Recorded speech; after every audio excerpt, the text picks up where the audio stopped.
Hi, എല്ലാവർക്കും നമസ്കാരം. നമ്മുടെ പുതിയൊരു വ്ളോഗിലേക്ക് എല്ലാവർക്കും സ്വാഗതം. എല്ലാവരും സുഖമായിട്ടിരിക്കുമല്ലേ? ഞങ്ങളുടെ സുഖമായിട്ടിരിക്കുന്നു. അപ്പോൾ ഈ വീഡിയോ ഞാൻ വിഷുവിനൊക്കെ മുന്നേ എടുത്തിട്ടുള്ളതാണ്. കുറച്ച് നാൾക്ക് മുന്നേ എടുത്തു വെച്ചിട്ടുള്ള വ്ളോഗാണ്. അപ്പോൾ എനിക്കിത് പോസ്റ്റ് ചെയ്യാനായിട്ട് പറ്റിയില്ലായിരുന്നു കേട്ടോ. കാരണം ഇതിൻ്റെ ഇടയിൽ തന്നെ വിഷു ഒക്കെ വന്നതുകൊണ്ട് പിന്നെ അതിൻ്റെ വീഡിയോസ് ആയിരുന്നു ഇട്ടത് കേട്ടോ. അപ്പോൾ ആമിക്ക് എക്സാം നടക്കുന്ന സമയത്ത് എടുത്തിട്ടുള്ള വീഡിയോ ആണ്. അപ്പോൾ അതുപോലെ തന്നെ രാവിലെ 6 മണിക്ക് എഴുന്നേറ്റു. അപ്പോൾ രാവിലെ എഴുന്നേറ്റ് നമ്മുടെ സൂര്യോദയമൊക്കെ ഒന്ന് കണ്ട് കുറച്ച് നേരം പുറത്തൊക്കെ നിന്നതിന് ശേഷമാണ് ഞാൻ മേലേക്ക് വരുന്നത്, ടെറസിൻ്റെ മേലേക്ക് വരുന്നത്. അത് കഴിഞ്ഞിട്ട് താഴെ വരും. താഴെ വന്ന് ലഞ്ചും കാര്യങ്ങളൊക്കെ ചെയ്യും.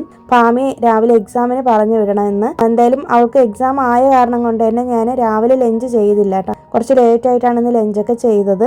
അപ്പോൾ അങ്ങനെ ടെറസിൻ്റെ മേലെ വന്ന് നിന്ന് ഇവിടുത്തെ വ്യൂ ഒക്കെ നോക്കിക്കൊണ്ട് നിൽക്കണം. അപ്പോൾ കഴിഞ്ഞ ദിവസം നമുക്കൊരു സഹോദരി കമൻറ്റ് ഇട്ടിട്ടുണ്ടായിരുന്നു. മഞ്ജു എന്ന് പറഞ്ഞിട്ട് ഒരു സഹോദരിയാണ് കമൻറ്റ് ഇട്ടിരുന്നത്. നമ്മുടെ വീടിൻ്റെ ഫ്രണ്ടിൽ നിന്ന് നോക്കുമ്പോൾ നല്ല വ്യൂ ആണല്ലോ എന്ന്. അപ്പോൾ എനിക്കും ഭയങ്കര ഇഷ്ടമാണ് കേട്ടോ. ശരിക്കും പറഞ്ഞാൽ നമ്മുടെ വീടിരിക്കുന്നത് ഈസ്റ്റ് ഫേസ് ചെയ്തിട്ടാണ്. അപ്പോൾ രാവിലെ എഴുന്നേറ്റ് നമുക്ക് ഒരു സൺറൈസ് കാണാൻ പറ്റും. സൂര്യോദയം കാണാനായിട്ട് നല്ല ഭംഗിയാണ്. അപ്പോൾ ഞാൻ ഒരു ദിവസം പോലും അത് മിസ് ചെയ്യത്തില്ല. അപ്പോൾ രാവിലെ ഒരു 6 മണിക്കൊക്കെ എഴുന്നേറ്റ് കഴിഞ്ഞാൽ ഒരു 6:15 ആകുമ്പോൾ തന്നെ സൂര്യൻ ഇങ്ങനെ ഉദിച്ച് പൊങ്ങി വരുന്നത് കാണാനായിട്ട് നല്ല ഭംഗിയാണ്. അതുപോലെ തന്നെ സൺസെറ്റും നമ്മുടെ വീട്ടിൽ നിന്ന് നോക്കിയാൽ ഓപ്പോസിറ്റ് സൈഡിൽ കാണാൻ പറ്റും. അപ്പോൾ അതുപോലെ തന്നെ രാവിലെ എഴുന്നേറ്റു, കോലമൊക്കെ ഒന്ന് വരച്ചിട്ടു.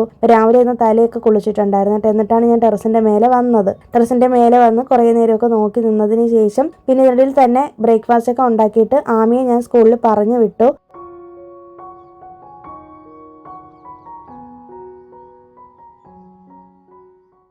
പിന്നെ അത് കഴിഞ്ഞിട്ടാണ് ഞാൻ എൻ്റെ കിച്ചണിലേക്ക് വന്നിട്ടുള്ളത്. അപ്പം എക്സാം ആയ കാരണം കൊണ്ടാണ് ഞാൻ ലേറ്റായിട്ട് ലഞ്ച് ചെയ്യാമെന്ന് കരുതിയത്. ഇന്ന് നമുക്ക് വെജിറ്റേറിയൻ ഊണ് തന്നെ ആയിരുന്നു കേട്ടോ. അപ്പോൾ ഞാൻ മുന്നേ ഒരു വ്ളോഗിൽ പറഞ്ഞിട്ടുണ്ടായിരുന്നല്ലോ, ക്യാപ്സിക്കം കൊണ്ട് ഞാനൊരു മെഴുക്കുവരട്ടി ഉണ്ടാക്കിയിട്ടുണ്ട്. അത് എപ്പോഴെങ്കിലും ഷെയർ ചെയ്യാമെന്ന്. ഞാനിത് സെക്കൻഡ് ടൈം ഉണ്ടാക്കിയതാണ് മെഴുക്കുവരട്ടി. അപ്പം ഇവിടെയാണെങ്കിൽ ഒരുപാട് ക്യാപ്സിക്കം എടുത്ത് വെച്ചിട്ടുണ്ടായിരുന്നു കേട്ടോ. നമ്മളിങ്ങനെ മേടിച്ച് വെക്കും. അപ്പോൾ ഹസ്ബൻഡിന് അത് കഴിക്കാനും ഭയങ്കര ഇഷ്ടമാണ്. പിന്നെ ഒരുപാട് ഹെൽത്ത് ബെനിഫിറ്റ്സ് ഒക്കെ ഉള്ളതാണ്. ഞാൻ ആ വ്ളോഗിൽ ക്യാപ്സിക്കത്തിൻ്റെ ഹെൽത്ത് ബെനിഫിറ്റ്സിനെ കുറിച്ചൊക്കെ പറഞ്ഞിട്ടുണ്ടായിരുന്നു. അപ്പം ഞാൻ എന്തായാലും ഇത് ഒരുപാട് ഇരിക്കുന്നതുകൊണ്ട് മെഴുക്കുവരട്ടി ചെയ്യാമെന്ന് കരുതി. ഈസിയാണ് കേട്ടോ, സിമ്പിളായിട്ട് ചെയ്യാൻ പറ്റും, നല്ല ടേസ്റ്റുമാണ്. അപ്പം അതിന് വേണ്ടിയിട്ട് സവോളയും വേണം. നമ്മുടെ അടുത്ത് എന്ത് കളറിലുള്ള ക്യാപ്സിക്കം ഉണ്ടെങ്കിൽ അതും എടുക്കാം കേട്ടോ. അപ്പം ഞാൻ റെഡും ഗ്രീനും ആണ് എടുത്തിട്ടുള്ളത്. സവോള ഞാൻ ഒരെണ്ണം എടുത്തിട്ടുണ്ട്.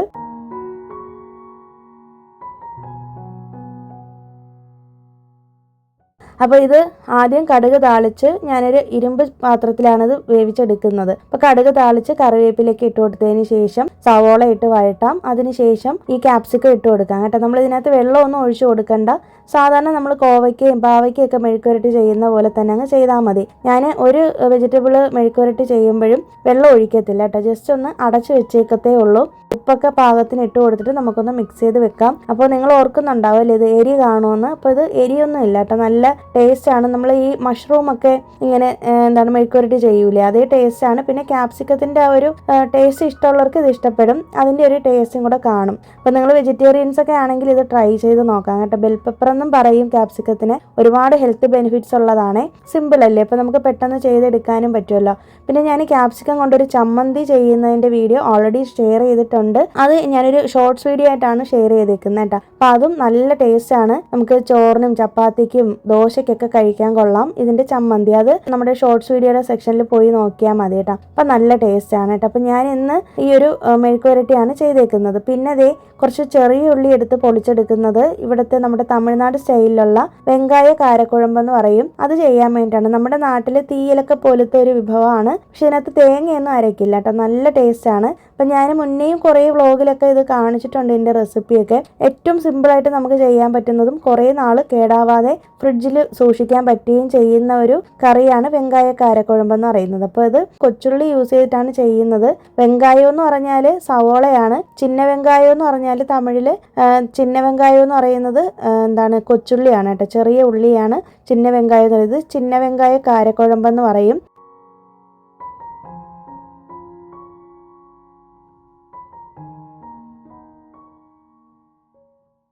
അപ്പോൾ അതിന് വേണ്ടിയിട്ട് നമുക്ക് നല്ലെണ്ണയാണ് വേണ്ടത് കേട്ടോ. നല്ലെണ്ണയിൽ ചെയ്യുമ്പോഴാണ് ഇത് കുറേ നാൾ കേടാവാതെ ഇരിക്കുകയുള്ളൂ. അപ്പം ഞാൻ ചട്ടി അടുപ്പത്ത് ചൂടാക്കിയിട്ട് അതിലേക്ക് കുറച്ചധികം തന്നെ നല്ലെണ്ണ ഒഴിച്ചു കൊടുത്തിട്ടുണ്ട്. ഇത് നല്ലെണ്ണയിൽ ചെയ്യുമ്പോഴാണ് കറക്റ്റ് അതൊരു ഓതൻറ്റിക് ആയിട്ടുള്ളൊരു ടേസ്റ്റ് കിട്ടുള്ളൂ. അപ്പോൾ അതേ നമ്മുടെ ചട്ടി ചൂടായതിനു ശേഷം അതിലേക്ക് എണ്ണ ഒഴിച്ചു കൊടുത്തിട്ടുണ്ട്. നമ്മുടെ ഈ ചട്ടി പുതിയതാണ് കേട്ടോ. ഇത് അന്ന് മേടിച്ച സമയത്ത് ഞാൻ ആദ്യം ഉദ്ഘാടനം ചെയ്യാൻ വേണ്ടിയിട്ട് ഈ കറിയാണ് ആദ്യമായിട്ട് വെച്ചത്. അപ്പോൾ അതുകൊണ്ടാണ് എണ്ണയൊക്കെ ഇങ്ങനെ പതഞ്ഞിങ്ങനെ ഇരിക്കുന്നത് കേട്ടോ, പുതിയ ചട്ടി ആയതുകൊണ്ട്. ആദ്യം തന്നെ ചട്ടി അടുപ്പത്ത് വെച്ച് ചൂടാക്കി അതിനകത്ത് നല്ലെണ്ണ ഒഴിച്ചു കൊടുത്തിട്ടുണ്ട്. നമ്മൾ വെളിച്ചെണ്ണയൊന്നും എടുക്കരുത്, ഇല്ലെങ്കിൽ നിങ്ങൾക്ക് റിഫൈൻഡ് ഓയിൽ എടുക്കാം കേട്ടോ. പക്ഷെ അതിനേക്കാളും ഇത് തന്നെയാണ് ടേസ്റ്റ്. പിന്നെ അതിനുശേഷം കടുകും നല്ല ജീരകവും ഉലുവയും കൂടി ഇട്ട് പൊട്ടിച്ചെടുക്കുന്നുണ്ട്. പിന്നെ കുറച്ചധികം തന്നെ കറിവേപ്പിലയും കൂടി ഇട്ട് നന്നായിട്ട് മൂപ്പിച്ചെടുത്തിട്ട് നമ്മൾ എടുത്ത് വെച്ചിരിക്കുന്ന പൊളിച്ച് ക്ലീൻ ചെയ്ത് വെച്ചേക്കുന്ന ചെറിയ ഉള്ളിയും കൂടി ചേർത്ത് കൊടുത്ത് പാകത്തിന് ഉപ്പും കൂടി ഇട്ടിട്ട് നല്ലപോലെ ഒന്ന് മിക്സ് ചെയ്ത് ഇതിന് വേവിക്കാനായിട്ട് അടച്ചു വെച്ചേക്കണം കേട്ടോ. അപ്പം ഈ ചെറിയ ഉള്ളിയിൽ അറിയാലോ ഒരുപാട് ഹെൽത്ത് ബെനിഫിറ്റ്സ് ഉള്ളതാണ്, ഹെയർ ഗ്രോത്തിനൊക്കെ നല്ലതാണ്, സ്കിന്നിനാണെങ്കിലും ഒക്കെ നല്ലതാണ് കേട്ടോ. അപ്പോൾ ഇത്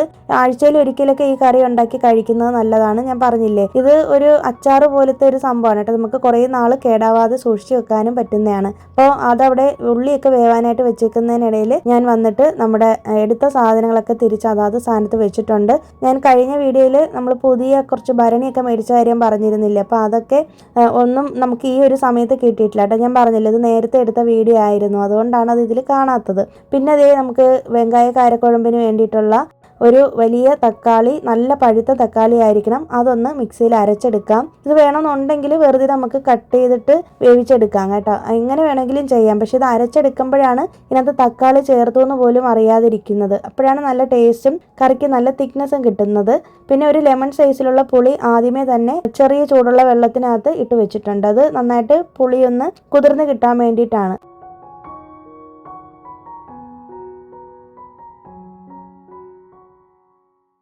അതിനിടയിൽ തന്നെ നമ്മുടെ ചെറിയ ഉള്ളിയൊക്കെ നല്ലോണം ഒന്ന് വേവാറായിട്ട് വന്നിട്ടുണ്ട് കേട്ടോ. അപ്പം ഞാൻ ഇടയ്ക്കിടയ്ക്ക് വന്നിട്ട് ഇതൊന്ന് നോക്കും, വെന്തിട്ടുണ്ടോ ഇല്ലയോ എങ്ങനെയാണെന്നൊക്കെ ഉള്ളത്. അപ്പോൾ ഇതിനകത്ത് നമ്മൾ ചേർക്കുന്ന മസാലകളെന്ന് പറയുന്നത് നല്ല എരിവുള്ള മുളക് പൊടി, പിന്നെ നമ്മുടെ തമിഴ്നാട്ടിലെ സ്പെഷ്യലായിട്ടുള്ള കുഴമ്പ് മുളക് പൊടി, പിന്നെ മല്ലിപ്പൊടി, ഇത്രയാണ് ചേർക്കുന്നത്. അപ്പോൾ ഈ കുഴമ്പ് മുളക് പൊടിയെ കുറിച്ചൊക്കെ ഞാൻ ഒത്തിരി വീഡിയോയിൽ മുന്നേ പറഞ്ഞിട്ടുള്ളതാണ്. എന്നാലും പുതുതായിട്ട് ആരെങ്കിലും വന്നിട്ടുണ്ടെങ്കിൽ അവർക്ക് വേണ്ടിയിട്ട് അറിയാനാണ് പറയുന്നത്. അപ്പം ഞാൻ ആച്ചിയുടെ കുഴമ്പ് മുളക് പൊടിയാണ് എടുക്കുന്നത്. കുഴമ്പ് മുളക് പൊടി എന്ന് പറയുന്നത് നമ്മുടെ ഇവിടെ തമിഴ്നാട്ടിലുള്ള എല്ലാ റെസിപ്പീസിലും മെയിനായിട്ട് അവർ ചേർക്കാറുണ്ട്. പ്രത്യേകിച്ച് മീൻ കറി, ചിക്കൻ കറി, ഇതുപോലെ കാരക്കുഴമ്പ്, വത്തക്കുഴമ്പ്, ഇങ്ങനെയുള്ള കറികൾക്കൊക്കെ ചേർക്കുന്നതാണ്. അപ്പോൾ ഇതിൻ്റെ മെയിൻ ഇൻഗ്രീഡിയൻ്റ് എന്ന് പറയുന്നത് തന്നെ മല്ലി, മുളക്, കുരുമുളക്, ജീരകം, പരിപ്പ്, ഇതെല്ലാം കൂടി ഡ്രൈ റോസ്റ്റ് ചെയ്ത് വറുത്ത് വെച്ചേക്കുന്ന പൊടിയാണ്.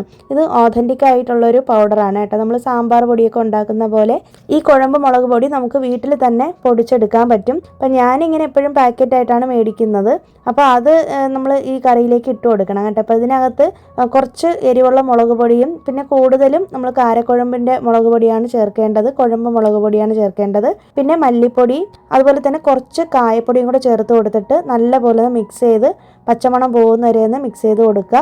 അതിനുശേഷം നമ്മൾ നേരത്തെ അരച്ച് വെച്ചേക്കുന്ന തക്കാളിയും കൂടി ഇട്ടിട്ട് നല്ലപോലെ ഒന്ന് മിക്സ് ചെയ്ത് യോജിപ്പിച്ചെടുക്കുന്നുണ്ട്. അപ്പോൾ തക്കാളിയുടെ പച്ചമണം പോകുന്ന വരെ ഒന്ന് അടച്ചു വെച്ചേക്കണം, ലോ ഫ്ലെയിമിൽ ഇട്ടിരുന്നാൽ മതി. അപ്പോൾ ആ പച്ചമണം നന്നായിട്ട് പോയതിന് ശേഷം മാത്രം ഇതിലേക്ക് പുളിയൊന്ന് പിഴിഞ്ഞ് ചേർത്ത് കൊടുക്കുക. അപ്പം നമ്മൾ ഞാൻ പറഞ്ഞില്ലേ, ചെറിയൊരു ലെമൺ സൈസിലുള്ള പുളിയാണ് എടുത്തേക്കുന്നത്. അപ്പം ഇതിൻ്റെ ടേസ്റ്റ് എന്ന് പറയുന്നത് മെയിനായിട്ട് പുളിയും എരിയാണ് മുന്നിട്ട് നിൽക്കുന്നത് കേട്ടോ. പിന്നെ പാകത്തിനുള്ള ചെറിയ ചൂടുള്ള വെള്ളം കൂടി ഒഴിച്ചു കൊടുക്കാം. പിന്നെ നമ്മളെപ്പോൾ കറി ഉണ്ടാക്കിയാലും ചൂടുവെള്ളം ഒഴിച്ചു കൊടുത്താലേ ആ കറി കുറേ നാൾ കേടാവാതെ ഇരിക്കത്തുള്ളൂ കേട്ടോ. അല്ലാന്നുണ്ടെങ്കിൽ പെട്ടെന്ന് തന്നെ ചളിച്ചൊക്കെ പോവും, പ്രത്യേകിച്ച് ഈ ഒരു ചൂട് സമയത്തൊക്കെ. അപ്പോൾ അതുകൊണ്ടാണ് ചൂടുവെള്ളം ഒഴിച്ചു കൊടുക്കുന്നത്. അങ്ങനെ അത് അവിടെ അടച്ചു വെച്ചേക്കുവാണ്. നല്ലോണം തിളച്ച് ഒന്ന് എണ്ണയൊക്കെ ഒന്ന് തെളിഞ്ഞ് വരുമ്പോഴേക്കും നമുക്കത് ഓഫ് ചെയ്തെടുക്കാം കേട്ടോ. അപ്പോൾ ഒരു മീഡിയം ടു ലോ ഫ്ലെയിമിൽ വെച്ചിരുന്നാൽ മതി. വെള്ളമൊക്കെ ചേർത്ത് കൊടുത്തതിന് ശേഷം ഇതിൽ ചേർക്കുന്ന വെള്ളത്തിൻ്റെ അളവ് നമുക്ക് എത്ര ദിവസത്തേക്ക് എടുക്കണം എന്നുള്ളത് കണക്കാക്കി എടുത്താൽ മതി. നമ്മൾ എത്ര വെള്ളം ചേർത്താലും ഇതൊന്ന് പറ്റി വരും കേട്ടോ. പിന്നെ അവസാനമായിട്ട് ഇതിലേക്ക് ടേസ്റ്റ് ബാലൻസ് ചെയ്യാൻ വേണ്ടിയിട്ട് കുറച്ച് ശർക്കര പൊടിച്ചതോ, അല്ലെങ്കിൽ ഞാനിപ്പോൾ ബ്രൗൺ ഷുഗറാണ് എടുത്തേക്കുന്നത്, എന്തെങ്കിലും ഒരു ഷുഗറോ ബ്രൗൺ ഷുഗറോ ശർക്കര പൊടിച്ചതോ ഒക്കെ 1-2 ടീസ്പൂൺ ചേർത്ത് കൊടുത്താൽ മതി. അപ്പോഴാണ് ടേസ്റ്റ് കറക്റ്റായിട്ട് ബാലൻസ് ചെയ്ത് കിട്ടുന്നത്. പിന്നെ ലാസ്റ്റ് ഒരു നുള്ളു കായപ്പൊടിയും കൂടി ചേർത്ത് കൊടുത്തിട്ട് ആവശ്യത്തിന് ഉപ്പൊക്കെ ഉണ്ടോ എന്ന് നോക്കിയിട്ട് അതൊക്കെ ചെക്ക് ചെയ്തിട്ട് പിന്നെ അവസാനം കുറച്ചധികം തന്നെ കറിവേപ്പില ഇട്ട് കൊടുത്തിട്ട് ഇതൊന്ന് ഓഫ് ചെയ്ത് വെക്കുന്നുണ്ട്. അപ്പൊ ഇങ്ങനെയാണ് ഈ കറി ചെയ്യുന്നത്. ഇപ്പൊ ചോറിനും ചപ്പാത്തിക്കും പുട്ടിനും ഇത് എന്തിന്റെ കൂടെ വേണമെങ്കിലും കഴിക്കാൻ പറ്റുന്ന ഒരു അടിപൊളി കറിയാണ് കേട്ടോ. അപ്പൊ നിങ്ങൾ ആദ്യമായിട്ടാണ് ഈ കറി കാണുന്നതെങ്കിൽ ഉറപ്പായിട്ടും ട്രൈ ചെയ്ത് നോക്കണേ. ഈ കുഴമ്പ് മുളക് പൊടി നിങ്ങൾക്ക് കിട്ടാൻ ബുദ്ധിമുട്ടൊന്നും ഇല്ല. ഇപ്പൊ നാട്ടിലും എല്ലാ കടകളിലും കിട്ടുന്നുണ്ടെന്നാണ് പറയുന്നത്, പ്രത്യേകിച്ച് സൂപ്പർ മാർക്കറ്റിലൊക്കെ. ഇല്ലാന്നുണ്ടെങ്കിൽ ഓൺലൈനിൽ ഫ്ലിപ്കാർട്ടിലും കിട്ടും കേട്ടോ, നിങ്ങൾ നോക്കിയാൽ മതി. അപ്പൊ ഈ കറി ഉണ്ടാക്കുന്ന സമയത്ത് കുഴമ്പ് മുളക് പൊടി ഇട്ടാലാണ് കറക്റ്റ് ആയിട്ടുള്ള ഒരു ടേസ്റ്റ് കിട്ടുന്നത്. എരിവും പുളിയൊക്കെ ഉള്ള കറികൾ കൂട്ടാൻ ഇഷ്ടമുള്ളവർക്കാണെങ്കിൽ ഉറപ്പായിട്ടും ഈ ഒരു കറി ഇഷ്ടപ്പെടും കേട്ടോ. അപ്പൊ ഇന്നത്തെ നമ്മുടെ ലഞ്ച് ഇതാണ്. അപ്പൊ ഞാൻ എന്തായാലും ഇതിനിടയിൽ തന്നെ എൻ്റെ കിച്ചണൊക്കെ ഒന്ന് ക്ലീൻ ചെയ്ത് എടുത്തിട്ടുണ്ട് കേട്ടോ. പിന്നെ തുണികളൊക്കെ കഴുകാനുണ്ട്, പിന്നെ നമ്മുടെ ബെഡ്ഷീറ്റൊക്കെ ഒന്ന് മാറ്റണം. അതൊക്കെയാണ് ഇന്നത്തെ പരിപാടികൾ. അപ്പൊ ഞാൻ നിങ്ങളോട് എപ്പോഴും പറയണമെന്ന് വിചാരിക്കുന്ന ഒരു കാര്യമാണ് കേട്ടോ. അതായത് ചില ആളുകൾ നമ്മളെ ഭയങ്കരമായിട്ടങ്ങ് മോശപ്പെടുത്തുമല്ലേ. അതായത് നമ്മളിപ്പോൾ തെറ്റൊന്നും ചെയ്ത് കാണത്തില്ല, നമ്മുടെ സൈഡിൽ ശരികളായിരിക്കും ഉള്ളത്. എന്നാൽ പോലും ചില ആളുകൾക്ക് നമ്മളെക്കുറിച്ച് മോശം പറഞ്ഞു നടക്കാനായിട്ട് ഭയങ്കര ഉത്സാഹമായിരിക്കും അല്ലേ. പ്രത്യേകിച്ച് നമ്മുടെ ശത്രുക്കൾക്കായിരിക്കും. ചിലപ്പോൾ നമ്മുടെ കൂടെ നിന്നിട്ട് ഇങ്ങനെ കുറ്റം പറയുന്ന ആൾക്കാരും ഉണ്ടായിരിക്കും. അപ്പോൾ ചില സാഹചര്യങ്ങളിലാണെങ്കിലും നമുക്ക് എത്രയൊക്കെ നമ്മൾ ക്ഷമിച്ചെന്ന് പറഞ്ഞാലും ചിലപ്പോഴെങ്കിലും നമുക്ക് തോന്നുമല്ലേ ഒന്ന് പ്രതികരിക്കണം, അല്ലെങ്കിൽ അവരങ്ങനെ എന്തിനാണ് പറഞ്ഞതെന്ന് അറിയണം എന്നൊക്കെ. അപ്പോൾ ഒരിക്കലും നമ്മൾ അങ്ങനെ പ്രതികരിക്കരുതെന്നാണ് കേട്ടോ എനിക്ക് പറയാനുള്ളത്. ഇതെൻ്റെ റിയൽ ലൈഫിൽ നടന്നിട്ടുള്ളൊരു സംഭവം കൂടിയാണ്. അപ്പോൾ നമ്മളെക്കുറിച്ച് ഒരാൾ മോശം പറയുന്ന സമയത്ത് നമ്മൾ ഒരിക്കലും അത് മറ്റൊരാളുടെ മുമ്പിലോ അല്ലെങ്കിൽ അവരുടെ മുന്നിലോ പോയിട്ട് അത് പ്രൂവ് ചെയ്യാൻ നിൽക്കരുത്. നമ്മൾ ശരിയാണ് അല്ലെങ്കിൽ നമ്മുടെ ഭാഗം ശരിയാണ് എന്നുള്ളതൊന്നും. നമ്മളെക്കുറിച്ച് ആരൊക്കെ എന്തൊക്കെ മോശം പറഞ്ഞു കഴിഞ്ഞാലും നമ്മൾ അത് കേട്ടാലും കേൾക്കാത്ത മട്ടിൽ നിൽക്കണം. അതിന് നല്ല മനക്കരുത്തൊക്കെ വേണം കേട്ടോ. കുറേ നമുക്ക് എക്സ്പീരിയൻസ് ആകുമ്പോഴേ അത്രയൊക്കെ ഉള്ളൊരു രീതിയിൽ നമുക്ക് ചിന്തിക്കാനൊക്കെ പറ്റുള്ളൂ. നമ്മൾ ചിന്തിക്കേണ്ട ഒരേ ഒരു കാര്യം എന്ന് പറയുന്നത് എന്താണ്, സത്യസന്ധമായിട്ട് ജീവിക്കുക എന്നുള്ളതാണ്. നമ്മൾ ആരെയും പറ്റിക്കാതെ അല്ലെങ്കിൽ വിഷമിപ്പിക്കാതെയൊക്കെ സത്യസന്ധതയോടുകൂടി നമ്മൾ ജീവിക്കുകയാണെങ്കിൽ നമ്മളെക്കുറിച്ച് ആരെന്തൊക്കെ മോശം പറഞ്ഞു കഴിഞ്ഞാലും നമ്മളത് ബാധിക്കില്ലല്ലേ. പണ്ട് എന്നോട് അച്ഛൻ പറഞ്ഞു തന്നിട്ടുള്ളൊരു കാര്യമുണ്ട്, നമ്മളെക്കുറിച്ച് മോശം പറയുന്ന സമയത്ത് നമ്മൾ ഒരിക്കലും അത് പ്രൂവ് ചെയ്യാനായിട്ട് പോകരുതെന്ന്. നമ്മളങ്ങനെ തെറ്റ് ചെയ്തിട്ടില്ല എന്ന് പ്രൂവ് ചെയ്യാൻ ശ്രമിക്കുമ്പോഴാണ് സമൂഹം നമ്മളെ വിലയിരുത്തുന്നത് നമ്മൾ തെറ്റ് ചെയ്തിട്ടുണ്ടെന്നല്ലേ. അപ്പോൾ അതൊരു വലിയൊരു ലെസൺ ആയിട്ട് എനിക്ക് തോന്നിയിട്ടുണ്ട് കേട്ടോ. പിന്നെയെന്ന് വെച്ചിട്ടുണ്ടെങ്കിൽ നമ്മളെക്കുറിച്ച് കുറ്റം പറയുകയോ മോശം പറയുകയൊക്കെ ചെയ്യുന്ന ആൾക്കാർ എപ്പോഴും നമ്മളെ പോലെ ആകാൻ കഴിയാതെ വരുമ്പോഴാണ്, നമ്മൾ സക്സസ് ആയിട്ട് നിൽക്കുന്നത് കൊണ്ടാണ് അവർ നമ്മളെ കുറ്റം പറയുന്നതല്ലേ. അതിൻ്റെ പുറകിൽ മറ്റൊരു കാര്യം എന്ന് പറയുന്നത് അസൂയയും ഉണ്ടായിരിക്കാം. അപ്പം അതുകൊണ്ട് തന്നെ നമ്മളെക്കുറിച്ച് മോശം പറയുന്ന ആളുകളുടെ മുന്നിൽ നമ്മൾ ഒരിക്കലും പ്രൂവ് ചെയ്യാൻ പോകരുത്. നമ്മളതിനെ ചിരിച്ചുകൊണ്ട് തന്നെ നേരിടാനായിട്ട് ശ്രമിക്കുക കേട്ടോ. ഒരിക്കലും നമ്മൾ അവരുടെ മുന്നിൽ താഴ്ന്നു കൊടുക്കാനോ അല്ലെങ്കിൽ അങ്ങനെയല്ല ഇങ്ങനെയാണ് ഞാനെന്നൊന്നും പറയാൻ പോകരുത്. പൊതുവേ വീട്ടമ്മമാർ ഫേസ് ചെയ്യുന്നൊരു കാര്യമാണല്ലേ. അതേപോലെ തന്നെ പുരുഷന്മാരും ഒരുപാട് പേര് ഇതൊക്കെ ഫേസ് ചെയ്യുന്നുണ്ട്. ഇല്ലാത്ത കഥകളൊക്കെ പറഞ്ഞുണ്ടാക്കി ഇപ്പൊ കുടുംബ ജീവിതങ്ങൾ വരെ തകർക്കുന്ന കാര്യങ്ങൾ നമ്മൾ കണ്ടിട്ടുണ്ടല്ലേ, ന്യൂസിലും പല സ്ഥലങ്ങളിലും ആയിട്ട്. അപ്പൊ അതുകൊണ്ട് തന്നെ ഇത്തരം സംഭവങ്ങൾ വന്നു കഴിഞ്ഞാൽ നമ്മളെ അല്ലല്ലോ പറയുന്നത്, നമ്മൾ തെറ്റുകാരല്ലാത്തടത്തോളം കാലം നമ്മളെ അല്ല പറയുന്നതെന്ന് ചിന്തിച്ച് നമ്മൾ മുന്നോട്ട് പോവുക. നമ്മളെപ്പോഴും ഇങ്ങനെയാണ് പ്രതികരിക്കേണ്ടത്. നമ്മുടെ ജീവിതം സക്സസ് ആക്കി കാണിച്ചുകൊണ്ടാണ് അവരുടെ മുന്നിൽ ചിരിച്ചുകൊണ്ട് വേണം പ്രതികരിക്കേണ്ടത്. അല്ലാതെ നമ്മൾ അതിന് പുറകെ പോയിട്ട് കരയാനും അല്ലെങ്കിൽ പ്രൂവ് ചെയ്യാനൊന്നും നിൽക്കരുത് കേട്ടോ. അപ്പോൾ ഇതെൻ്റെ ലൈഫിൽ നിന്ന് ഞാൻ പഠിച്ചിട്ടുള്ളൊരു കാര്യമാണ് ഞാൻ നിങ്ങളുമായിട്ട് ഷെയർ ചെയ്തത്. പിന്നെ അതുപോലെ തന്നെ ഇങ്ങനെയും കൂടി നമുക്ക് ചിന്തിക്കാം, നമ്മളെക്കുറിച്ച് എല്ലാവരും നല്ലത് മാത്രം പറയണമെന്ന് നമ്മൾ വാശി പിടിക്കരുത് കേട്ടോ. പൊതുജനം പലവിധമാണല്ലേ. അപ്പം നമ്മളെക്കുറിച്ച് നല്ലത് പറയുന്നവരുണ്ടാവാം, മോശം പറയുന്നവരുണ്ടാവാം. നമ്മളെക്കുറിച്ച് ആരെങ്കിലും നല്ലത് പറയുമ്പോൾ നമ്മൾ ഒരുപാട് അങ്ങോട്ട് അഹങ്കരിക്കരുത്. കാരണം അതേ ആള് തന്നെ നാളെ നമ്മളെക്കുറിച്ച് മോശം പറയാനും സാധ്യതയുണ്ടല്ലേ. അപ്പം അതുകൊണ്ട് തന്നെ മനുഷ്യൻ്റെ മനസ്സാണ്, അതിങ്ങനെ മാറി മറിഞ്ഞുകൊണ്ടേയിരിക്കും. നമ്മളെക്കുറിച്ച് നല്ലത് പറഞ്ഞ ആളുകൾ തന്നെ ആയിരിക്കും നാളെ നമ്മുടെ മോശം പറയുന്നത്. അപ്പം അതുകൊണ്ട് തന്നെ നമുക്കൊരു എത്തിക്സ് ഉണ്ടല്ലോ, നമ്മൾ ശരിയായ രീതിയിലാണ് ജീവിക്കുന്നതെന്ന് നമ്മൾ നമ്മളെയാണ് ബോധ്യപ്പെടുത്തേണ്ടത്. പിന്നെ എല്ലാം കാണുന്ന സർവശക്തനായ ദൈവം നമ്മുടെ കൂടെ ഉണ്ട് എന്നുള്ളൊരു വിശ്വാസം കൂടി ഉണ്ടെങ്കിൽ നമുക്ക് ആരുടെ മുന്നിലും പ്രൂവ് ചെയ്യേണ്ട കാര്യമില്ല. പക്ഷെ എന്ന് കരുതിയിട്ട് നമ്മൾ തെറ്റ് ചെയ്തിട്ട് നല്ലതാണെന്ന് പറഞ്ഞുകൊണ്ട് നടന്നിട്ട് കാര്യമില്ല. നമ്മൾ ശരിയായിട്ടാണ് ജീവിക്കുന്നത്, അല്ലെങ്കിൽ നമ്മുടെ ഭാഗത്ത് ശരിയുണ്ട് എന്ന് നമ്മൾ നമ്മളെ തന്നെ ബോധ്യപ്പെടുത്തി വേണം ജീവിക്കാനായിട്ട്. പിന്നെ എനിക്ക് റീസെൻ്റ് ആയിട്ട് വന്നിട്ടുള്ളൊരു കമൻ്റാണ്. ശരിക്കും പറഞ്ഞാൽ ആ കമൻറ്റ് കണ്ടപ്പോഴത്തേക്ക് എനിക്ക് നല്ല ചിരി വന്നായിരുന്നു കേട്ടോ. അപ്പോൾ ഇങ്ങനെയായിരുന്നു കമൻറ്റ്: എല്ലാ വീഡിയോയിലും ഞാനിങ്ങനെ നാട്ടിൽ ഒരാഘോഷങ്ങളും ആഘോഷിക്കുന്നില്ല എന്നൊക്കെയാണല്ലോ പറയുന്നത്. അപ്പോൾ അങ്ങനെ പറയുമ്പോൾ എൻ്റെ അമ്മ വ്ളോഗ് കാണുമ്പോൾ അമ്മയ്ക്ക് വിഷമം ഉണ്ടാവില്ലേ എന്നാണ് ചോദിച്ചിട്ടുണ്ടായിരുന്നത്. അതിന് ഞാൻ റിപ്ലൈ ഒന്നും കൊടുത്തിട്ടില്ല. ഞാനൊന്ന് സ്മൈൽ ചെയ്യുന്നൊരു ഇതാണ് ഞാൻ കൊടുത്തിരുന്നത് കേട്ടോ, ഒരു ഇമോജിയാണ് ഇട്ടിരുന്നത്. പക്ഷേ അതിൻ്റെ താഴെ വന്നിട്ട് ഞാൻ ചാനൽ തുടങ്ങിയ സമയം തൊട്ട് എന്നെ സപ്പോർട്ട് ചെയ്യുന്നൊരു കുട്ടിയാണ് ഷബാന മാഹിൻ. അപ്പോൾ ഷബാന എനിക്ക് വേണ്ടിയിട്ട് അന്ന് സംസാരിച്ചേട്ടോ. അപ്പോൾ ശരിക്കും പറഞ്ഞാൽ ആ കമൻറ്റ് ഇട്ട വ്യക്തിക്ക് ഞാൻ ഒരു മറുപടിയും കൊടുക്കേണ്ടി വന്നില്ല. പുള്ളിക്കാരിയാണ് അതിനെ റിയാക്ട് ചെയ്തത്. അപ്പോൾ എനിക്ക് വേണ്ടിയിട്ട് സംസാരിക്കാനായിട്ട് ഒരാളെങ്കിലും ഈ ചാനലിൽ ഉണ്ടായി എന്ന് എനിക്ക് മനസ്സിലായി കേട്ടോ. അപ്പോൾ അങ്ങനെയൊക്കെയാണ് നമ്മുടെ കാര്യങ്ങൾ. അപ്പോൾ ഞാൻ ഇതിനെക്കുറിച്ച് സംസാരിക്കണമെന്ന് വിചാരിച്ചതല്ല, ഇന്നത്തെ നമ്മുടെ ടോപ്പിക്കായിട്ട് ബന്ധമുള്ളത് കൊണ്ട് ജസ്റ്റ് ഒന്ന് പറഞ്ഞു പോയി എന്നേ ഉള്ളൂ കേട്ടോ. അപ്പോൾ ഇതേ നമ്മൾ കാര്യം പറയുന്നതിനിടയിൽ തന്നെ കുറച്ച് പണികളൊക്കെ ചെയ്തിട്ടുണ്ടായിരുന്നേ. പിന്നെയാണെങ്കിൽ ഇപ്പോൾ സൺഡേ ഈവനിങ് ഒക്കെ ആയപ്പോഴത്തേക്ക് ഞങ്ങൾക്കൊരു ഷോപ്പിംഗ് ഉണ്ടായിരുന്നേ. അപ്പോൾ ആമിക്ക് ഇങ്ങനത്തെ ഒരു ഫ്ലിപ്പ് ഫ്ലോപ്പിൻ്റെ ചെരുപ്പ് വേണമെന്ന് പറഞ്ഞിട്ട് കുറേ നാളായിട്ട് കരയുന്നുണ്ട്. അപ്പം അവൾക്ക് എടുത്തത് എനിക്ക് ഇഷ്ടപ്പെട്ടുകൊണ്ട് ഞാനും കൂടി അതുപോലെ തുറന്നു എടുത്തിട്ടുണ്ട്. പിന്നെ അത് കഴിഞ്ഞിട്ട് ഞങ്ങൾ നേരെ വന്നേക്കുന്നത് ആലടിപ്പട്ടിയാന എന്ന് പറഞ്ഞിട്ടൊരു ചായക്കടയുണ്ട് കേട്ടോ. അപ്പോൾ അവിടെ വന്നിട്ടാണ് ഭക്ഷണം കഴിച്ചത്. ശരിക്കും പറഞ്ഞാൽ ഇങ്ങോട്ട് വരണമെന്ന് പ്ലാൻ ചെയ്തതല്ല, പെട്ടെന്നാണ് ഹസ്ബൻഡ് ഇങ്ങനെ ചായ കുടിക്കാൻ പോകാമെന്ന് പറഞ്ഞത്. അപ്പോൾ ഇവിടെയാണെങ്കിൽ കൂടുതലും ഹെൽത്തി ആയിട്ടുള്ള പലഹാരങ്ങളാണ് ഉള്ളത്. അപ്പം ഇത് റാഗി കൊഴുക്കട്ടയാണ് കേട്ടോ. പിന്നെ ഗ്രീൻ പീസ് വേവിച്ചതില്ലേ, ആ ഒരു സംഭവമാണ് ഹസ്ബൻഡ് മേടിച്ചത്. പിന്നെ ചായയും കുടിച്ചിട്ടുണ്ട്. എനിക്കാണെങ്കിൽ യാത്ര ചെയ്തപ്പോൾ നല്ല തലവേദനയായി. അപ്പം അങ്ങനെ എന്തായാലും നല്ലൊരു ചായ കുടിക്കാമെന്ന് കരുതിയിട്ട് അങ്ങനെ വന്നതാണ്.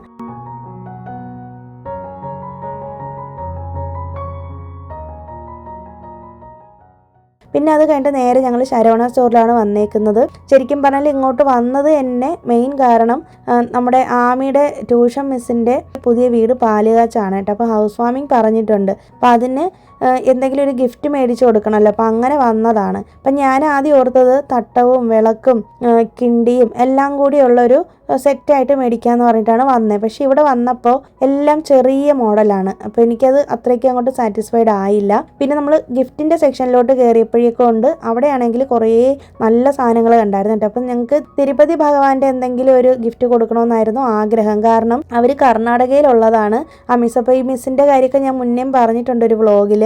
അപ്പോൾ ഇതെടുക്കാമെന്നാണ് ഞാൻ പ്ലാൻ ചെയ്തത് കേട്ടോ. പക്ഷേ പിന്നീട് ഇത് മാറ്റിയിട്ട് ഞാനിത് എൻ്റെ കയ്യിലിരിക്കുന്ന ഈ ഒരു സംഭവം എടുത്ത് നമ്മൾ പാക്ക് ചെയ്യാനായിട്ട് റെഡിയാക്കി വെച്ചപ്പോഴത്തേക്കും കൊണ്ട് വേറൊരു സംഭവം കണ്ടായിരുന്നു കേട്ടോ.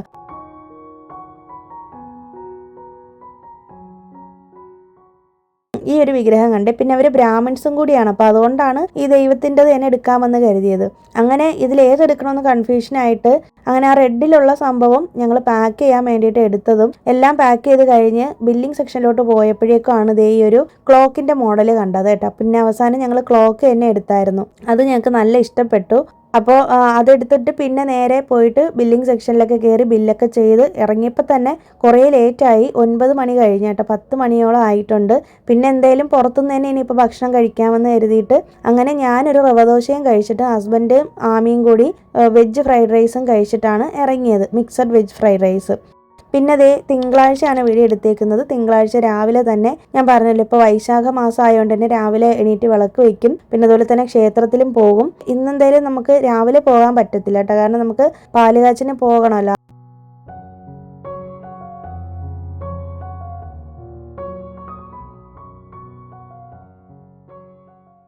പിന്നെ ഞാൻ ഈ ഒരു ഡ്രസ്സാണ് ഇട്ടേക്കുന്നത്. എൻ്റെ അനിയനും വൈഫും ഒക്കെ 2 വർഷം മുന്നേ ഇവിടെ വന്നപ്പോൾ ഇതുപോലൊരു വെക്കേഷൻ സമയത്താണ് അവർ വന്നത്. ആ സമയത്ത് എനിക്ക് എടുത്തു തന്നിട്ടുള്ള ടോപ്പാണ് കേട്ടോ. അപ്പോൾ അത് ഞാൻ വ്ളോഗൊക്കെ ഓൾറെഡി ചെയ്തിട്ടുണ്ട്. അപ്പോൾ എൻ്റെ ബർത്ത്ഡേ ആയിരുന്നു ആ സമയത്ത്. ഇതേപോലെ ഒരു ഏപ്രിൽ മാസമാണ് അവർ വന്നത്. അപ്പോൾ എനിക്കും അനിയൻ്റെ വൈഫിനും ഒരേപോലത്തെ ഡ്രസ്സ് അവരെനിക്ക് സർപ്രൈസ് ആയിട്ട് എടുത്തു തന്നെയാണ്. അപ്പം ഞാനിത് അങ്ങനെ ഇടത്തില്ല. ഇതുപോലുള്ള എന്തെങ്കിലും കല്യാണമോ ഫംഗ്ഷനോ ഒക്കെ വരുമ്പോൾ മാത്രമാണ് ഇത് ഇടാറുള്ളൂ. പിന്നെ ആമിക്കും ഇപ്പോൾ ഈ ചുരിദാർ ഇടാനാണ് ഇഷ്ടം കേട്ടോ. ഞാൻ പറഞ്ഞല്ലോ, ഈ ഒരു മീഷോയിൽ നിന്ന് എടുത്തിട്ടുള്ള ഈ ചുരിദാർ വാങ്ങിച്ചു കൊടുത്തതിന് ശേഷം അവൾക്ക് അതിടാനാണ് ഭയങ്കര ഇഷ്ടം. കഴിഞ്ഞ ദിവസം 5 ആണ് എനിക്ക് കമൻറ്റ് ചെയ്തിരുന്നത്, ആമി മോൾക്ക് ചുരിദാർ നന്നായിട്ട് ചേരുന്നുണ്ട്. അപ്പം ഞാൻ നടക്കുന്ന പോലെ അതുപോലെയൊക്കെ ചെയ്യാനാണ് അവൾക്കും ഇപ്പോൾ ആഗ്രഹം. അപ്പോൾ എന്നോട് എപ്പോഴും പറയും, എന്നെ പോലെ വാച്ച് കെട്ടണം, ചുരിദാർ ഇടണം, ഷോൾ ഇടണം, പിന്നെ അങ്ങനെയൊക്കെ പറയാറുണ്ട് കേട്ടോ. ബ്യൂട്ടി കോൺഷ്യസ് അല്ലാതിരുന്ന ആമിക്കുട്ടി ഇപ്പോൾ ബ്യൂട്ടി കോൺഷ്യസ് ആവുന്നുണ്ട്. പ്രായത്തിൻ്റെതായൊരു വ്യത്യാസം ആയിരിക്കാം. ഇതിനു മുമ്പ് ഇങ്ങനെയൊന്നും നടന്നിട്ടൊന്നുമില്ല. ഇതൊക്കെ ഫസ്റ്റ് ടൈമാണ് ഇങ്ങനെയൊക്കെ അവളിലൊരു മാറ്റം കാണുന്നത്. അപ്പോൾ എന്ത് തന്നെയാണെങ്കിലും അവളുടെ ആഗ്രഹമല്ലെന്ന് വിചാരിച്ചിട്ട് അവളുടെ ഇഷ്ടപ്രകാരമാണ് ഇപ്പോൾ ഡ്രസ്സൊക്കെ എടുത്ത് കൊടുക്കുന്നത്.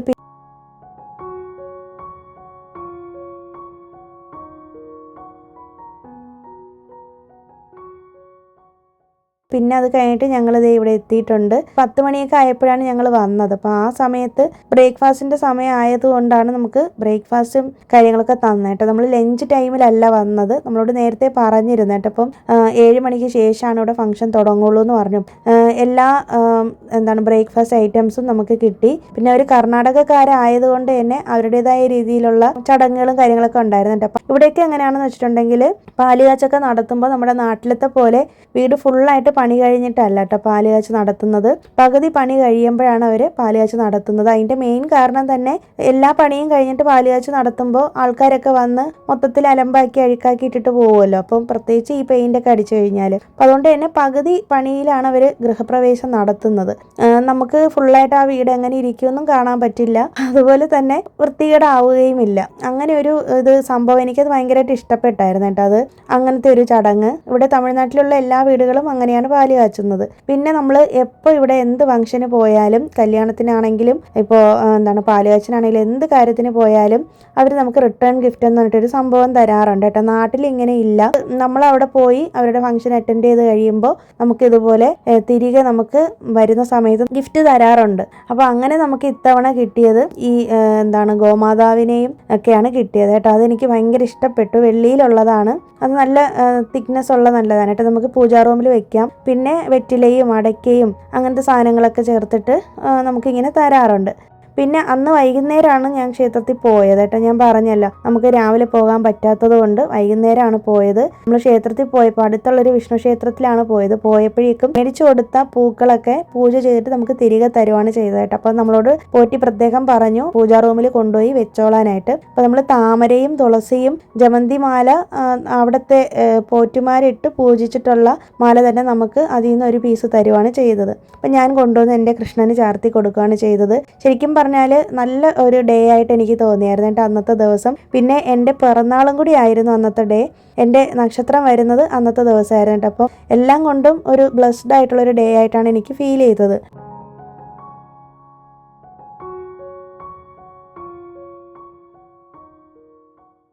പിന്നെ വൈകുന്നേരം ആയപ്പോഴത്തേക്കും ഒരു കരിക്ക് പായസത്തിൻ്റെ പാഴ്സൽ ഹസ്ബൻഡ് ഇങ്ങനെ ഫ്ലിപ്കാർട്ടിൽ ഓർഡർ ചെയ്തത് വന്നിട്ടുണ്ടായിരുന്നു. അപ്പോൾ ഇത്രയൊക്കെയുള്ള കേട്ടോ ഇന്നത്തെ വീഡിയോ. ഈ ഒരു വീഡിയോ നിങ്ങൾക്ക് ഇഷ്ടമായി, യൂസ്ഫുൾ ആയി എന്ന് വിശ്വസിക്കുന്നു. വീഡിയോ ഇഷ്ടമായാലൊന്ന് ലൈക്ക് ചെയ്യാനും ഷെയർ ചെയ്യാനും കമൻറ്റ് ചെയ്യാനും, ആദ്യമായിട്ട് കാണുന്ന കൂട്ടുകാരുണ്ടെങ്കിൽ ഒന്ന് സബ്സ്ക്രൈബ് ചെയ്യാനും മറക്കരുതേ. പുതിയൊരു വീഡിയോ ആയിട്ട് നമുക്കിനി വീണ്ടും കാണാം. അതുവരേക്കും എല്ലാവർക്കും ബൈ. Thanks for watching.